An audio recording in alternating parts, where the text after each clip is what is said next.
जय श्री राधे। पूज्य श्री सद्गुरुदेव भगवान के चरणों में प्रणाम। आज पूज्य श्री सेठ जी कहते हैं, एक साधक के पत्र का उत्तर लिखते हुए आपने पत्र में लिखा था कि मन बहुत धोखा देता है, सो ठीक है, कोई चिंता नहीं। प्रेम और हर्षपूर्वक निरंतर भगवान के नाम का स्मरण होता रहे, इस बात की चेष्टा बड़े जोर के साथ करनी चाहिए। ध्यान के समय आलस्य आए तो आंखें खोल लेनी चाहिए। फिर भी आलस्य दूर ना हो तो सद्ग्रंथ को देखना चाहिए। इतने पर भी आलस्य रहे तो खड़े होकर टहलते हुए नाम जप करना चाहिए। यदि किसी तरह भी आलस्य न जाए तो कुछ समय सो जाना उचित है। आलस्य के अधिक होने में भगवान में प्रेम के अभाव और पापों की अधिकता ही कारण है। भगवान नाम जप और सत्संग के तीव्र अभ्यास बिना कलयुग में पापों का नाश होना कठिन है।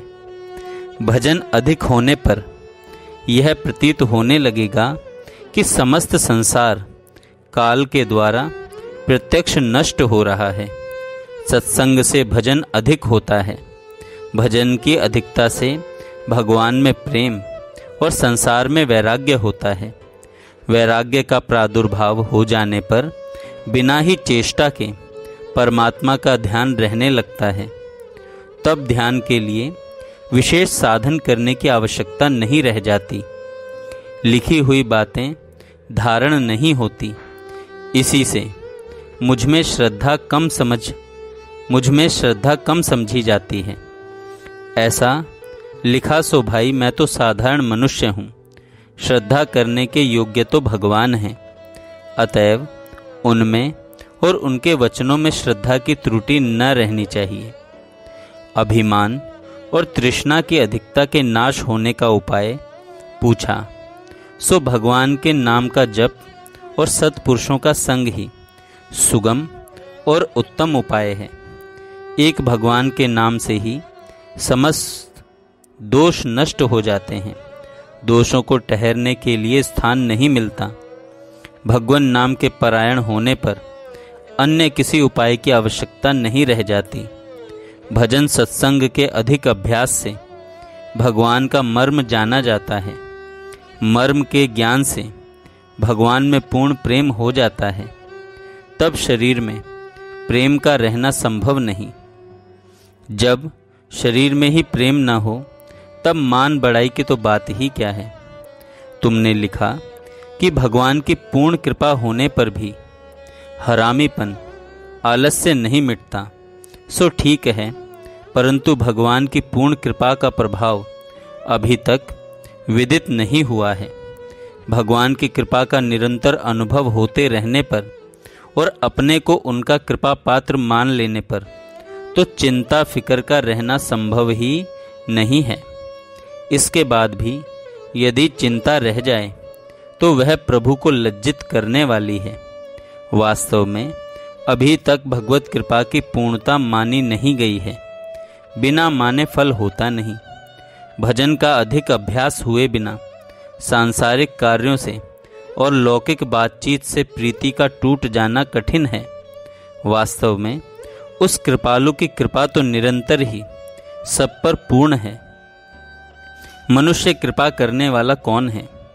यदि भगवान नाम का जप निरंतर प्रेम सहित नहीं होता हो तो बिना प्रेम ही करना चाहिए। जप के प्रभाव से प्रेम स्वतः ही हो सकता है। तुमने लिखा कि बहुत से लोगों का साधन अच्छा दिखता है, सो ठीक है। लोगों के भजन ध्यान के साधन की तीव्रता का देखना भी बड़ा लाभदायक है। उनकी देखा देखी साधन को प्रबल करने के लिए उत्तेजना मिलती है। उत्तेजना से साधन की तेजी में लाभ होता है। इससे भजन बढ़ता है। भजन की अधिकता से अंतःकरण की शुद्धि होती है। इसके बाद धारणा होती है। भाई हरिराम जी, तुम्हें अपने इस नाम को कभी भुलाना नहीं चाहिए। कभी निराश न होना चाहिए और भगवान की निष्काम प्रेमा भक्ति में मग्न रहना चाहिए। भगवान से कुछ भी मांगना उचित नहीं, प्रेम केवल प्रेम के लिए ही करना चाहिए। भगवान ही एक प्रेम की मूर्ति हैं। प्रेम के प्रकृत मर्म को वे ही जानते हैं। संसार में एक प्रेम के समान और कुछ भी नहीं है। उस प्रेम के मर्म को जानने के लिए ही परमात्मा से मैत्री करनी चाहिए। मित्र भाव सच्चा होना चाहिए। अपने प्रियतम मित्र के लिए प्राणों को भी तुच्छ समझना चाहिए। ऐसे प्रेमी ही भगवान को प्यारे लगते हैं। भगवान प्रेम के अधीन हैं। प्रेमी अपनी प्रेम रज्जु से भगवान को बांध सकता है। भगवान अपने प्रेमी का साथ कभी नहीं छोड़ते। सच्चा प्रेमी उसी को मानना चाहिए जो प्रेम के लिए अपना आत्मसमर्पण कर सकता हो, जो अपने तन मन धन सर्वस्व को अपने प्रेमास्पद की संपत्ति समझता हो। जो वस्तु अपने प्रेमी के काम आ गई वही सार्थक है। यों समझने वाला ही यथार्थ भगवान का प्रेमी है। ऐसा प्रेमी ही सर्वथा पूजनीय है। जय श्री राधे। जय श्री राधे। सभी साधकों को प्रणाम।